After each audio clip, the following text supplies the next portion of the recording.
কেমন আছো তোমরা সবাই? আশা করছি সবাই খুব ভালো আছো আর সুস্থ আছো। আর আমাদের দিনগুলো কিন্তু বেশ ভালো কাটছে।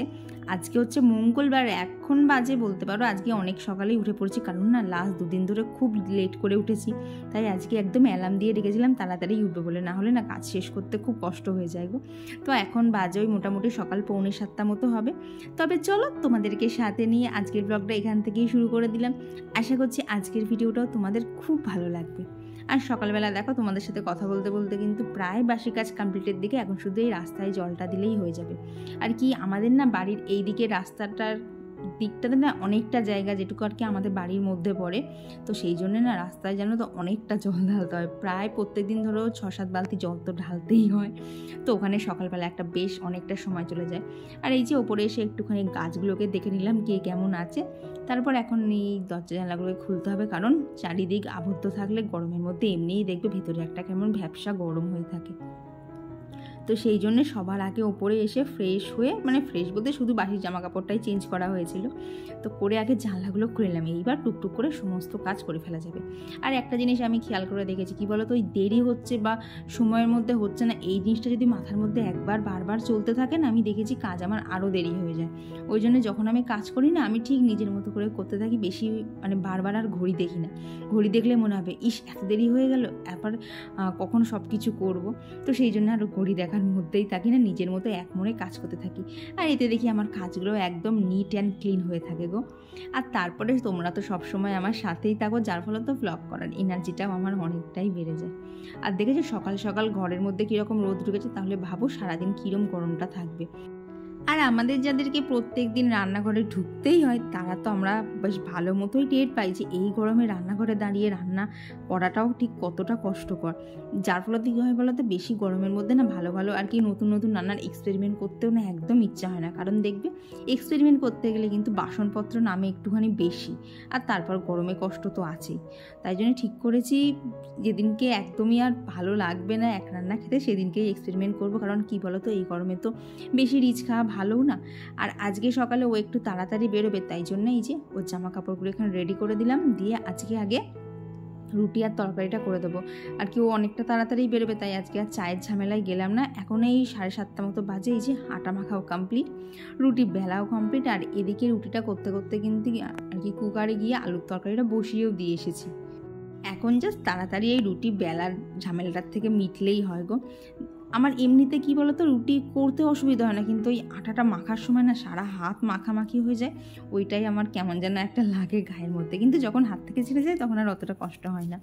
তো এই যে রুটি করাও কমপ্লিট, এখন চমাচম রুটি করা শেখে ওকে খেতে দিয়ে দেবো বেরোলে। তারপরে এখনও যেন ওপরে অনেকটা কাজ বাকি রেখে এসেছি। আর কি এত তাড়াতাড়ি সবটা তো হয়ে ওঠেনি 7:30 মধ্যে, তো সেই জন্য ওপরটা জাস্ট ঝাঁট দিয়েই চলে এসেছি। এখনও ডাস্টিংয়ের কাজও কিন্তু অনেকটাই বাকি। তারপরে এই যে ওকে খেতে দিয়ে দিলাম, ও বেরিয়ে গেল। এইবার এক এক করে যেটুকু ওপরের বাদ বাকি কাজ আছে তোমাদেরকে সাথে নিয়ে সেটাও কমপ্লিট করে দেবো। আর এই যে তোমরা সবসময় ভিডিওর সাথে আর কি থাকো, এত সুন্দর সুন্দর কমেন্ট করো, এগুলো কিন্তু আমার ভীষণ ভালো লাগে। তাই আজকের ভিডিওটা তোমাদের কেমন লাগছে অবশ্যই কিন্তু কমেন্টে জানিও, তোমরা যারা প্রতিনিয়ত আমাকে সাপোর্ট করে চলেছো। আর আজকে যে সকল বন্ধুরা আমার ভিডিওটা প্রথম দেখছো, তোমরাও কিন্তু অবশ্যই জানিও তোমাদের আজকের ভিডিওটা কেমন লাগছে। আর ভালো লাগলে কিন্তু একটা লাইক করে দিও, আর কেমন লাগছে কমেন্ট বক্সে জানাতে একদমই ভুলো না। তো এই দেখো ঘরের ডাস্টিংয়ের কাজও প্রায় শেষের দিকে, আর কি ঘরটা হয়ে গেছে, এখন এই বারান্দার টুকটাকগুলো করে নিলেই হলো। আর এখন এই যে এতগুলো গাছ একটা একটা করে বেড়ে গেছে, এখন কিন্তু এই দিকটাতেও ডেলি আর কি পরিষ্কার করতে হচ্ছে, মুছতে হচ্ছে, কারণ যতই ঘরে রাখি টুকটাক ধুলো বালি মাটি ওরা এইগুলো তো থাকেই। আর ওই মানে কী হয় বলো তো, পরিষ্কার করতে করতে না এমন হয়ে গেছে, কোথাও একটু নোংরা দেখলেই না মনে হয় আবার এখানটা এরকম নোংরা থাকবে, ওর থেকে বাবা পরিষ্কার করে ফেলে ভালো, তাহলে আর বেশি নোংরা হবে না। তো এই দেখো ঘরের সমস্ত কাজ সেরে এখন চলে এসেছি ছাদে। আর জানো এখন কটা বাজে, খুব বেশি হলে সকাল 9টা মতো বাজার, কীরকম রোদ উঠে গেছে ছাদে। তবে আজকে আর আমার ছাদে জল দেওয়ার ব্যাপারটা ছিল না, কারণ বাপি এখন সকালের জল দেওয়াটা বাপি দিয়ে দিতে পারছে, তো সকালে আর আমার এখন জল দিতে লাগছে না, আমার জাস্ট বিকেলে দিলেই হয়ে যাচ্ছে। আর এদিকে এসে দেখি 9:30 বেজে গেছে, ওই জন্য আগে চালটা ভিজিয়ে রাখলাম।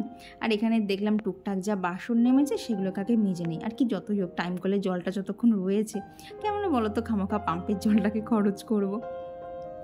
তো কি বলো তো, আমি কিন্তু এইসব টুকটাক সংসারের গোছগাছের পেছনে না এইগুলোও একটুখানি মেনটেন করে চলি। আর কী বলো তো, সেভিংস করলে তো আমাদেরই থাকবে, আর আমাদের এই মধ্যবিত্ত পরিবারে এইসব তো একটুখানি হিসাব করে চলতেই হবে বলো।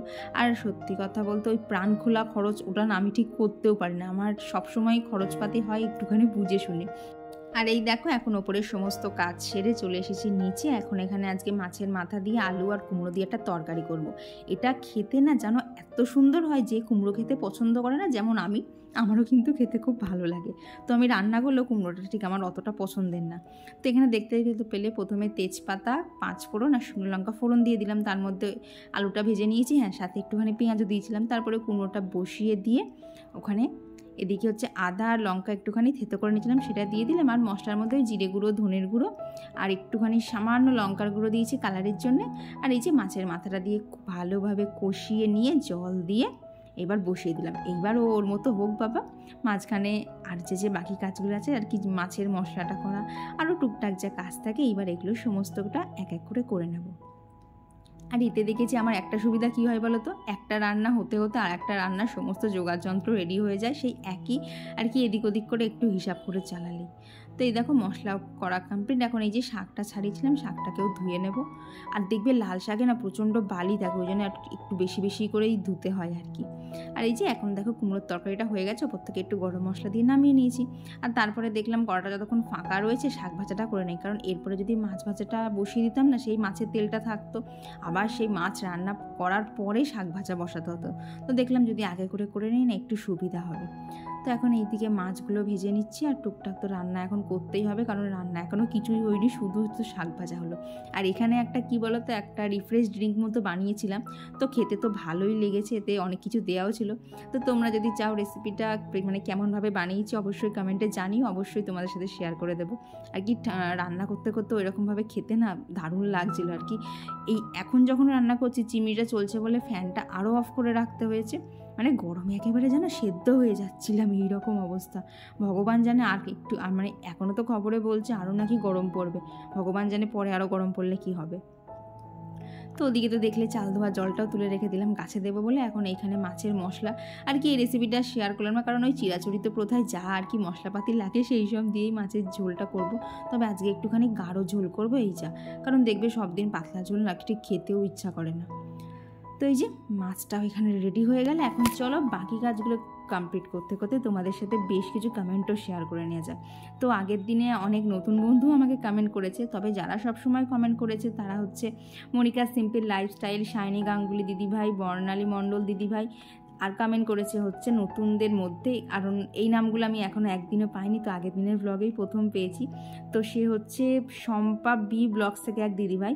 তো দিদির বাড়ি হচ্ছে বনগা। তো দিদি জিজ্ঞেস করেছে আমি কোথায় থাকি, রানাঘাটে। তো দিদিকে তো মেসেজেও রিপ্লাই দিয়ে দিয়েছি যে আমি আহিলির কাছে থাকি, তবে দিদির বাড়ির থেকে আমার বাড়ি বেশ খানিকটাই দূরে। আর কমেন্ট করেছিল হচ্ছে ব্লগার চন্দনা, আর কমেন্ট করেছিল হচ্ছে রাহুল বারত। এটা সম্ভবত কোনো চ্যানেলের নাম, আমি ঠিক বুঝতেও পারলাম না, কেমন যেন নামটা একটুখানি। তো দিদি লিখেছে দিদি আমার ভিডিও প্রথম দেখে যা, দিদির খুব সুন্দরও লেগেছে। তো থ্যাংক ইউ দিদি ভাই এতটা সাপোর্ট করার জন্য। তবে তোমার আসল নামটা জানতে পারলে খুব ভালো হতো, কারণ ওখানে মানে কেমন যেন একটা লেখা ছিল। তো এরভাবে বললাম বলে প্লিজ কিছু মনে করো না, কারণ আমার বুঝতে খুব সমস্যা হচ্ছিল। আর কমেন্ট করেছিল যে মিঠু রতন লাইফস্টাইল থেকে। তো দিদিও আমার নতুন বন্ধু, তো অনেক ধন্যবাদ দিদিভাই, তুমি আমাকে এতটা সাপোর্ট করছো।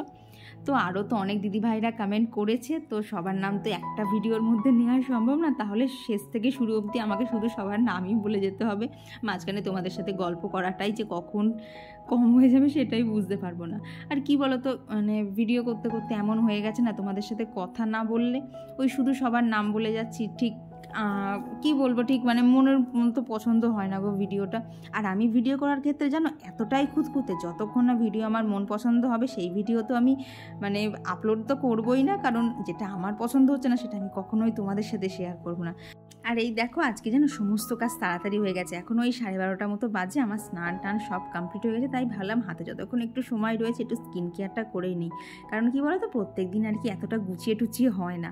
ওই কোনো দিন হয়তো টোনারটা দিলাম না, কোনো দিন তো সিরাম সিরামটাই তাড়াহুড়োর চোটে আর অ্যাপ্লাই করা হলো না, তবে আজকে সময় ছিল আজকে না সমস্তটা অ্যাপ্লাই করেছি। আর কি বলো তো, যতই গরম হোক একটু তো স্কিন কেয়ার আমাদের করতেই হয় বলো। আর দেখলে আজকে যা ফুল আর কি ফুটেছিল সমস্তটা আজকে গাছের ফুল, তো সেই আজকে এই গাছের ফুল দিয়েই ঠাকুরের এখানে পুজো করে নিচ্ছি। আর জানো আমি এখন যখন ভিডিওতে ভয়েস ওভার দিচ্ছি আর কি, ভয়েস ওভার দেওয়ার জন্য ফ্যানটাও চালাতে পারছি না, আর আমি যে এখন কী পরিমাণ ঘামছি। তো এই হচ্ছে আজকের রান্নাবান্না, আলুর তরকারি, শাক ভাজা, ওখানে একটু ডালও করে নিয়েছি, আর এখানে আছে হচ্ছে কুমড়ো, আলু আর মাছের মাথা দিয়ে ওই তরকারিটা, আর এই যে মাছের রসা। চলো আবার খাওয়া দাওয়া করে দেখা হচ্ছে। খাওয়া দাওয়া কমপ্লিট করেই ঘরে এলাম, তো খাওয়ার পরেও অনেক কাজ ছিল, সেটা যে ছাদে গেছিলাম। আর সকাল থেকে দেখো যে কটা জানলা খোলা সেই সব জানলা বন্ধ করা, খানিকক্ষণ গিয়ে গাছ করার কাছে একটুখানি দাঁড়ালাম। তো এখন কাজ বলতে একটুখানি রেস্ট আমার নিতেই হবে, তো তারপরে আছে হচ্ছে ভিডিও এডিট করা, নাহলে তোমরা ঠিকঠাক টাইমে ভিডিও পেয়ে উঠবে না। তো চলো আবার পরে দেখা হচ্ছে। তো এই যে বিকেলবেলা ছাদে এসে গেছি, এখন এই যে চাল ধোয়া জলটা জলের সাথে মিশিয়ে নিলাম আর কি, একটু বেশি করে নিলাম, দিয়ে এখন এই সমস্ত গাছগুলোতে জল দিয়ে দিতে হবে। সকালে তো জানো বাপি তো জল দিয়েই ছিল, এই বেলা এসে দেখি গাছগুলোতে আর কি মাটিগুলো দেখে এমন মনে হচ্ছে না ওরা মনে হয় 2-3 দিন জল পায়নি। আর এদিকে সন্ধেবেলা কৌশিক আসার সময় নিয়ে এসেছিলো হচ্ছে মেলাল গরম গরম জিলিপি, যেটা আমার ভীষণ ফেভারিট। তো ঢালার পর আর দাঁড়াতে পারিনি, সঙ্গে সঙ্গে নিয়েই আমি খেতে শুরু করে দিয়েছিলাম। আর এইরকম গরম গরম জিলিপি খেতে যে কী দারুণ লাগছিল। খাওয়া দাওয়া করে চলে এলাম ঘরে, একটুখানি জানালার ওখানে গিয়ে দাঁড়িয়েছিলাম, এত গরম লাগে। দেখতেই পাচ্ছ চুল টুল একেবারে টেনে বেঁধে রেখেছি, মানে সামান্য চুল যদি মুখের কাছে আসতে না এত রাগ হয়ে যাচ্ছে, কি গরমটা লাগছে প্রচণ্ড।